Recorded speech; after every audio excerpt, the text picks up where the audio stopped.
Tingginya dugaan penyalahgunaan anggaran dana desa di Kabupaten Minahasa Utara, Bupati Jonegana menegaskan hukum tua tidak boleh pegang uang melainkan bendahara.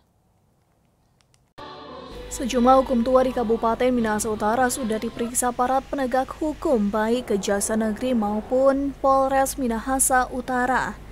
Pemeriksaan tersebut terkait adanya dugaan penyalahgunaan anggaran dana desa.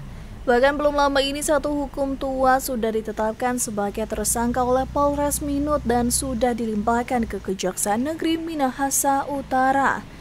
Melihat kondisi tersebut, Bupati Minahasa Utara Jonegana menekankan hukum tua jangan pegang uang dana desa melainkan bendahara.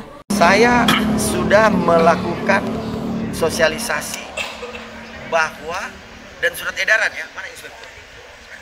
Surat edaran bahwa hukum tua tidak boleh pegang doi.